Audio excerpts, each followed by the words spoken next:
이번 시간 주요 뉴스입니다. 트럼프 행정부의 불법 체류자 단속이 대폭 강화되면서 지난 7개월간 약 17만 명이 추방되었습니다. 이는 하루 평균 약 700명에 달하는 수치로 학교와 병원 등 기존 보호구역에서도 단속이 가능해져 이민자 사회에 큰 충격을 주고 있습니다. 뉴스가 흘러나오는 가운데 박도철은 심각한 표정으로 핸드폰을 들여다보고 있었습니다. 도철아, 산체스가 어제 잡혀갔다.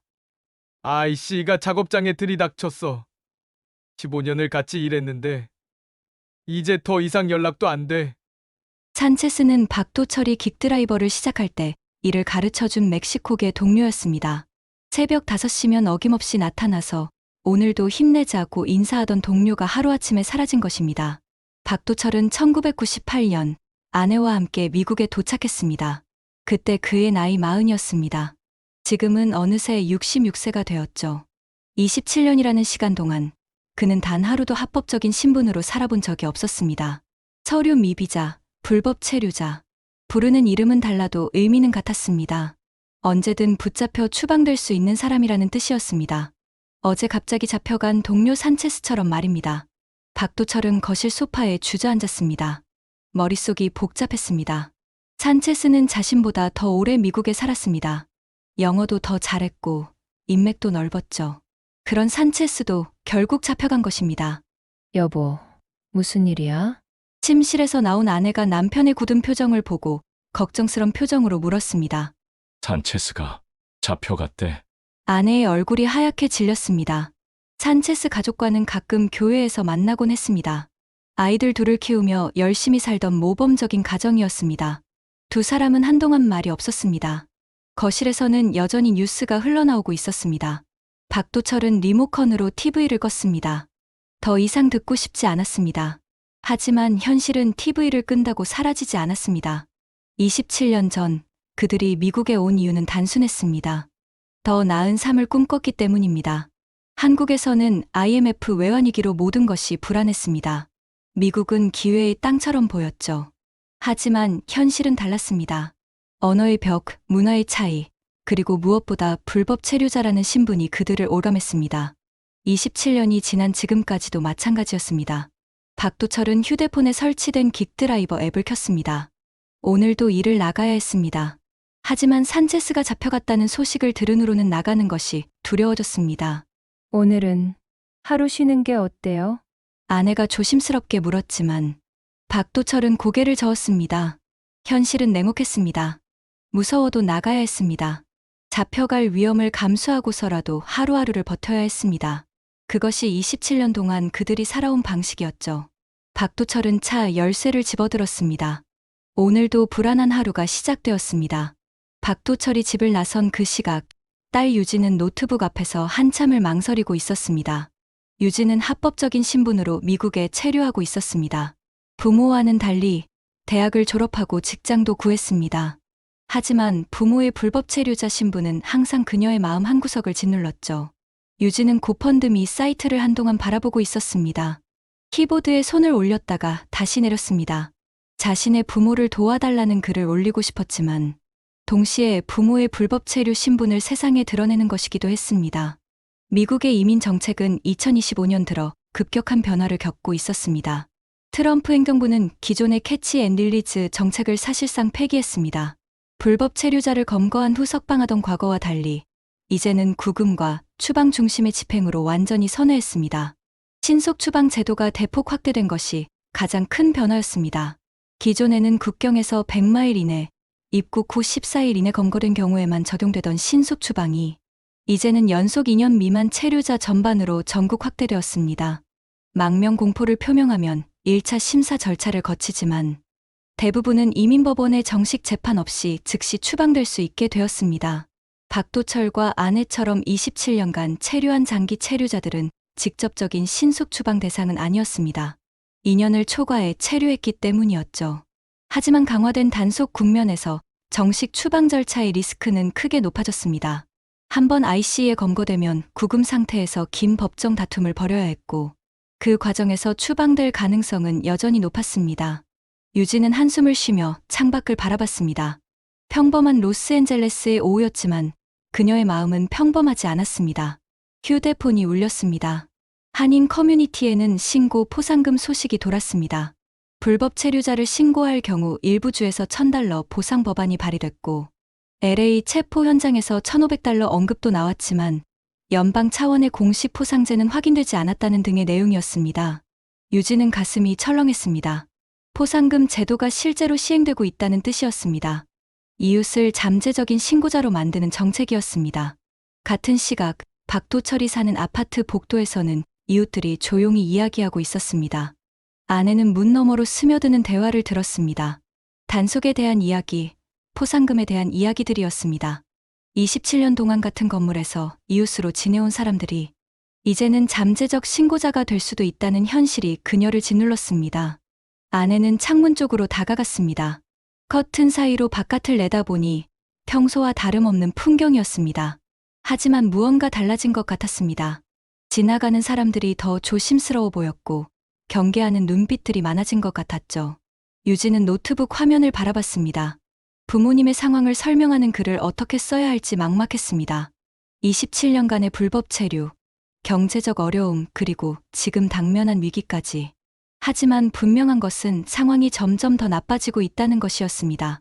산체스의 체포는 시작일 뿐이었습니다. 강화된 단속 정책하에서 더 많은 사람들이 잡혀갈 것이고 더 많은 가족들이 뿔뿔이 흩어질 것이었습니다.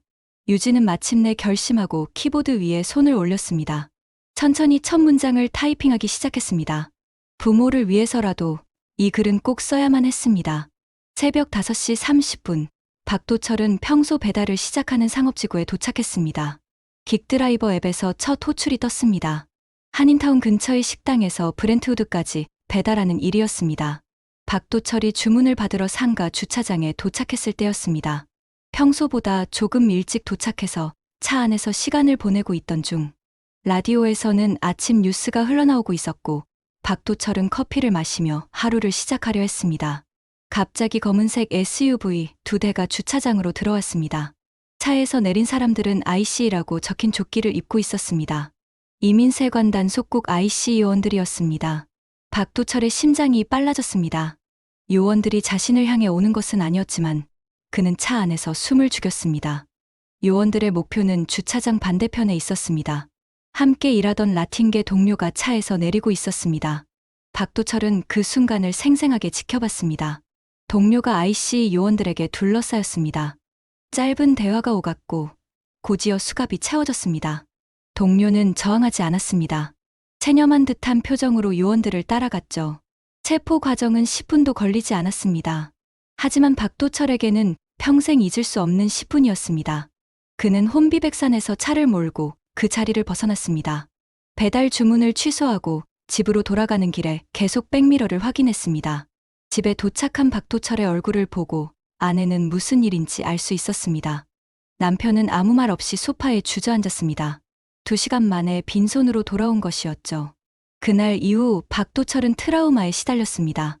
핸들을 잡을 때마다 손이 떨렸고 일을 나가는 것이 무서워졌습니다.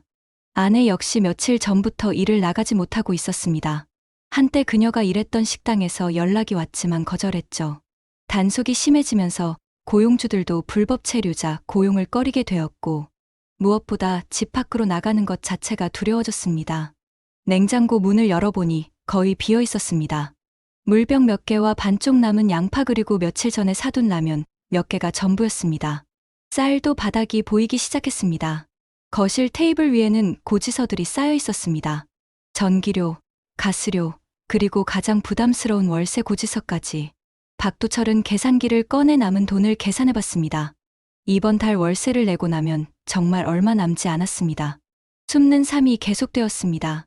외출을 최소화하고 사람들과의 접촉을 피하고 심지어 이웃과 눈을 마주치는 것도 조심스러워졌죠. 하지만 언제까지 이렇게 살 수는 없었습니다. 도철은 앱을 다시 켰습니다. 긱드라이버 앱에는 여러 호출이 대기 중이었습니다. 돈이 필요했습니다. 하지만 나가기가 무서웠습니다. 아침에 목격한 IC 요원들의 모습이 계속 머릿속을 맴돌았습니다. 도철은 결국 핸드폰을 껐습니다. 오늘은 더 이상 일을 나갈 수 없을 것 같았습니다. 그들은 점점 더 피말리는 시간을 보내고 있었습니다. 박도철이 동료의 체포 장면을 목격한 그 충격이 가시기도 전에 아내를 통해 들은 이야기는 그들을 더욱 위축되게 만들었습니다. 도철의 아내와 같은 식당에서 일하는 카밀라는 멕시코 출신으로 6년간 미국에서 살면서 아이 하나를 키우고 있었습니다. 카밀라의 삶은 박도철 부부와 크게 다르지 않았죠. 매일 불안 속에서 하루하루를 버텨가며 아이에게만큼은 더 나은 미래를 주고 싶어 했습니다. 불법 체류자 단속 관련 뉴스가 연일 헤드라인을 장식하던 중 IC 단속 요원들이 학교에 찾아가서 아이들을 체포한다는 보도가 들렸습니다. 기존에는 학교, 병원, 종교시설이 보호구역으로 여겨졌지만 트럼프 행정부는 이런 보호막을 모두 철폐했기 때문이죠. 카밀라에게는 큰 충격이었습니다. 그녀에게 아이의 안전은 무엇보다 소중했습니다. 자신이 체포당하는 것은 감수할 수 있어도 아이가 학교에서 끌려가는 모습은 상상할 수 없었습니다. 그녀는 더 이상 버틸 수 없다고 판단하고 자진 출국을 결심했습니다. 이런 사례들이 쌓여가면서 훨씬 더 큰 규모의 단속이 전국적으로 벌어지고 있었습니다. 긴급 속보를 전해드립니다. 조지아주 엘러벨에 위치한 현대 LG 배터리 공장에서 대규모 이민 단속이 실시되어 총 475명이 체포되었습니다. 이 중 300명 이상이 한국인으로 확인되었으며 이로 인해 공장 건설 지연과 한미 외교 관계에도 긴장이 고조되고 있습니다. 박도철과 아내는 거실에서 이 뉴스를 지켜봤습니다.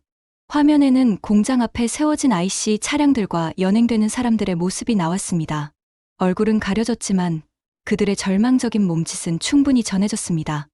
한국 정부는 미국 정부의 강한 유감을 표명하며 향후 기업들의 투자 계획에 심각한 영향을 미칠 수 있다고 경고했습니다. 뉴스는 계속 이어졌습니다. IC가 올해 들어 추방한 인원이 거의 20만 명에 달한다는 것이었습니다.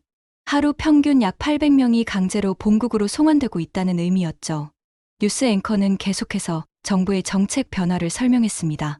의회가 통과시킨 일명 빅뷰티풀법으로 IC에 최대 750억 달러, 이 중 구금시설 확충에 450억 달러가 배정될 예정이며 일부 보도에서는 IC의 단속 목표가 하루 3,000명 체포라고 전하고 있지만 정부는 이러한 공식 쿼터 설정을 부인하고 있습니다.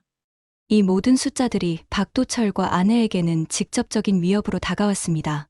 정부가 대규모 예산과 인력을 동원해서 자신들 같은 사람들을 찾아내고 추방하겠다는 의미였습니다.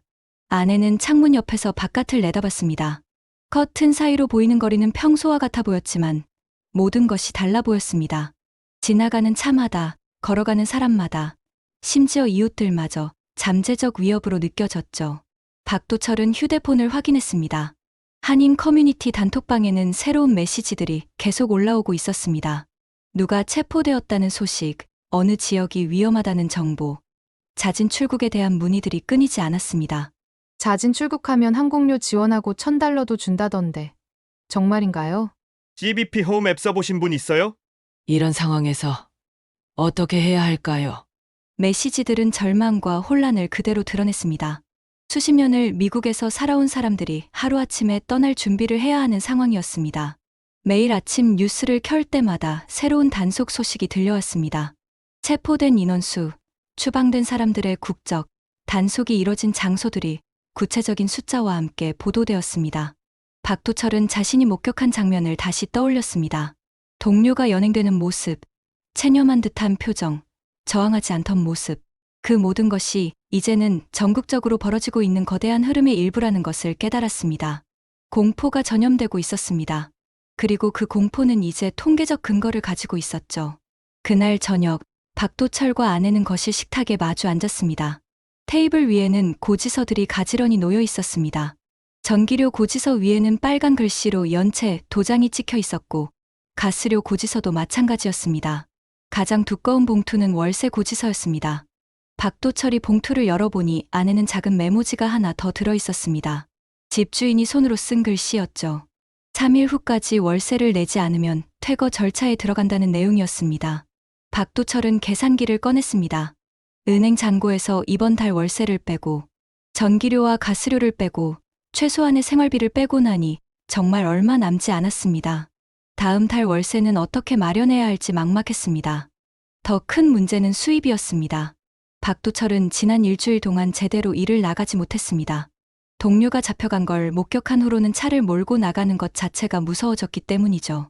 아내 역시 몇 달째 일을 하지 못하고 있었습니다. 박도철이 조용히 아내를 불렀습니다. 아내는 남편의 표정을 보고 무슨 말을 하려는지 짐작할 수 있었습니다. 우리 여기서 더 이상은 힘들 것 같지? 박도철의 목소리는 차분했지만 단호했습니다. 66세의 나이에 이런 불안과 공포 속에서 계속 살아갈 수는 없다는 뜻이었습니다. 27년 동안 버텨왔지만 이번에는 상황이 달랐습니다. 아내는 한동안 말이 없었지만 사실 그녀도 같은 생각을 하고 있었죠. 하지만 막상 남편의 입에서 그 말이 나오니 가슴이 무거워졌습니다. 함께 있으면 되지 뭐. 어디를 가든 무엇을 하든 함께라면 견딜 수 있다는 의미였습니다. 27년 전 한국을 떠날 때도 미국에서의 힘든 시간들도 함께 버텨왔습니다.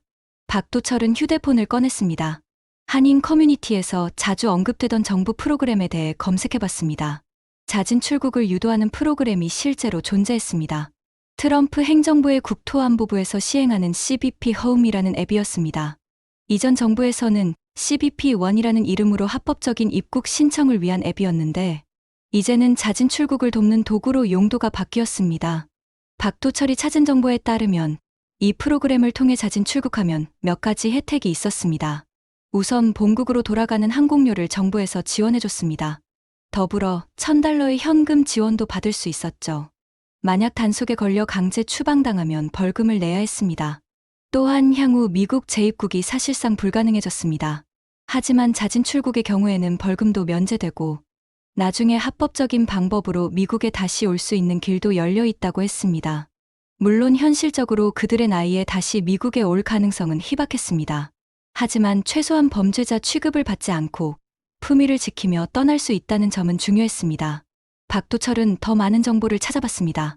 자진 출국자 수가 급격히 늘고 있다는 뉴스도 있었죠. 올해 들어 수십만 명이 이 프로그램을 이용해 본국으로 돌아갔다고 했습니다. 어떻게 생각해? 박도철이 아내에게 물었습니다. 아내는 휴대폰 화면을 들여다보며 생각에 잠겼습니다. CBP Home 앱의 설명을 읽어보니 절차가 복잡하지 않아 보였습니다. 온라인으로 신청하고 면접을 거쳐 출국 일정을 잡는 방식이었습니다. 유진이는 뭐라고 할까? 아내가 걱정스럽게 물었습니다. 딸 유진은 아직 부모의 결정을 모르고 있었습니다. 여전히 부모를 도울 방법을 찾고 있었죠. 도철은 딸 걱정도 했지만 현실적인 판단이 우선이라고 생각했습니다. 이대로 계속 숨어 지내다가 언제 단속될지 모르는 상황이었습니다. 체포되면 유진에게 더 큰 상처를 줄 수도 있었습니다. 유진이는 이해할 거야. 우리 딸이잖아. 박도철의 목소리에는 확신이 있었습니다. 유진은 현명한 아이였습니다. 부모의 결정을 존중할 것이라고 믿었습니다. 아내는 창밖을 바라봤습니다. 27년 동안 살아온 로스앤젤레스의 밤이었습니다. 처음 이곳에 왔을 때의 기억이 떠올랐습니다. 그때는 모든 것이 새롭고 희망적으로 보였던 시절이었죠. 하지만 지금은 달랐습니다. 이 도시는 더 이상 그들을 환영하지 않았습니다. 오히려 그들을 찾아내서 내쫓으려 하고 있었습니다. 그럼 해보자. 아내가 조용히 말했습니다. 결정의 순간이었습니다.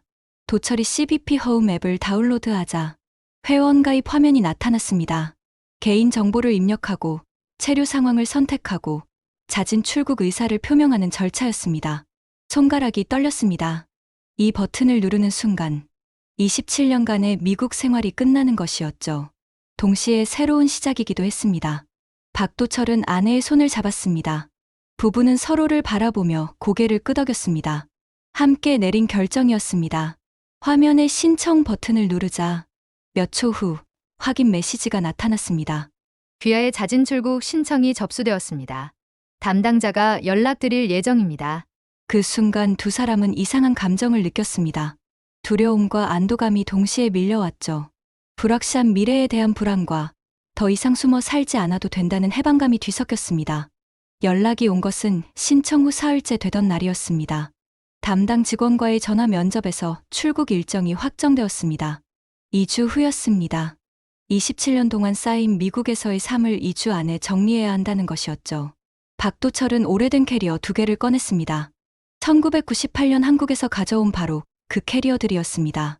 바퀴 하나가 헐거워져서 삐걱거렸지만 여전히 쓸만했습니다. 아내는 옷장 앞에서 한참을 서 있었습니다. 무엇을 가져가고 무엇을 버려야 할지 결정하기가 어려웠습니다. 27년간 모은 옷들, 작은 장신구들, 추억이 담긴 물건들.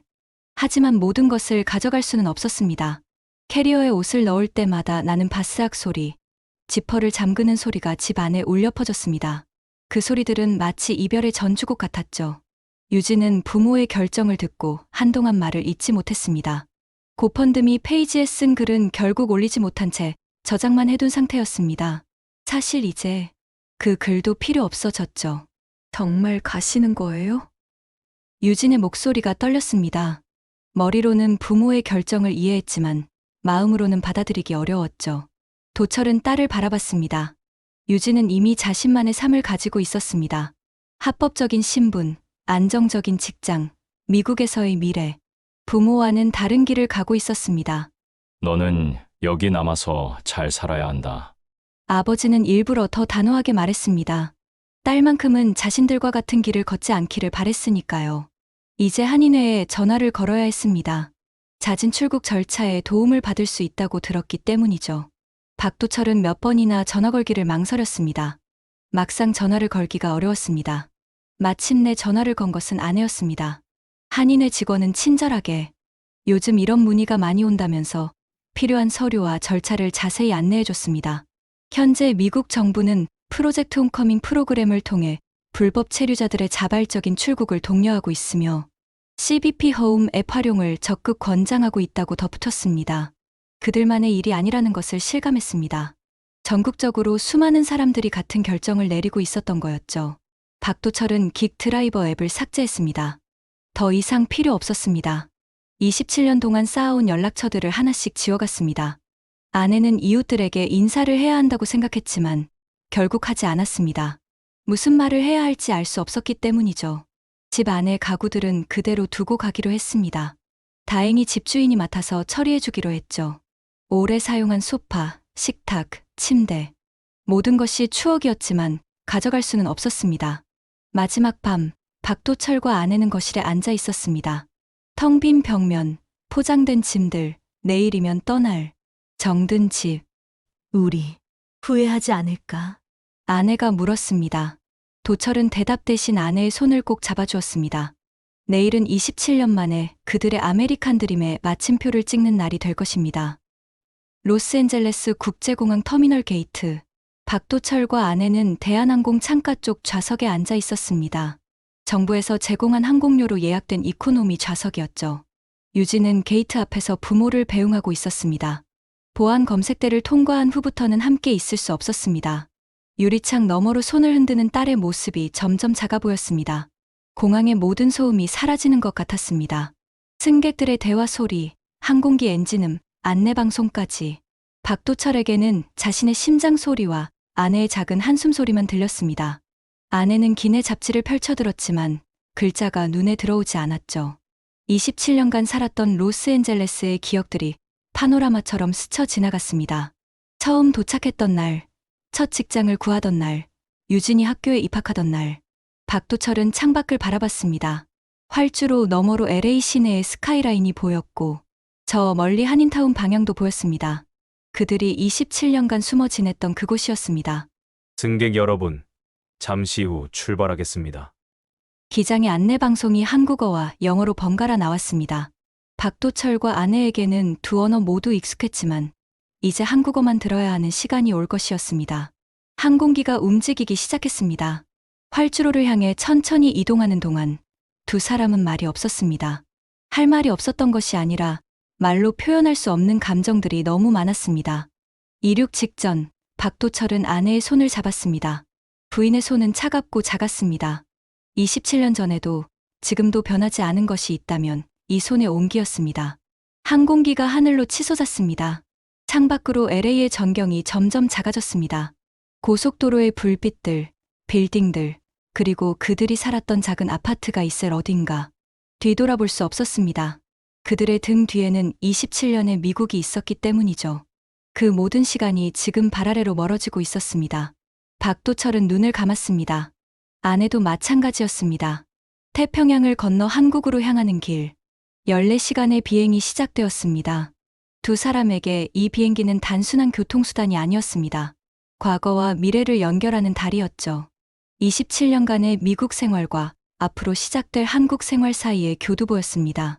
구름 위로 올라간 항공기 안에서 박도철과 아내는 처음으로 안전하다고 느꼈습니다. IC의 단속도, 포상금 신고도, 매일의 불안도 이제 구름 아래에 있었습니다. 하지만 동시에 모든 것이 불확실했습니다. 한국에서의 생활, 66세에 시작해야 하는 새로운 인생, 아무것도 준비되지 않은 현실. 창밖의 하늘은 깊고 어두웠습니다. 인천공항에서 서울까지의 길은 낯설었습니다. 27년 만에 보는 한국은 완전히 다른 나라 같았습니다. 고층 빌딩들, 넓어진 도로들, 그리고 무엇보다 빨라진 사람들의 걸음걸이. 박도철과 아내가 도착한 곳은 서울 외곽의 작은 원룸이었습니다.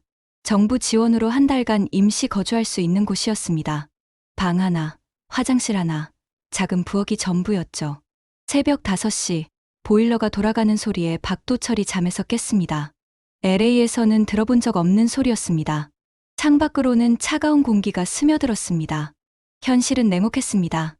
60이 넘은 나이에 국민연금도, 집도, 직업도 없었습니다. 한국의 복지 시스템에 대해서도 잘 알지 못했죠. 오랜만에 돌아온 고향은 예전의 그곳이 아니었습니다. 더 어려운 것은 사람들의 시선이었습니다. 미국에서 돌아온 사람들을 바라보는 시선에는 호기심과 동시에 냉담함이 섞여 있었죠. 하지만 포기할 수는 없었습니다. 아내는 작은 책상에 앉아 달력을 펼쳤습니다. 그녀는 작은 메모지를 꺼내 써내려가기 시작했습니다. 구청 방문, 복지 상담, 일자리 찾기, 임대주택 신청.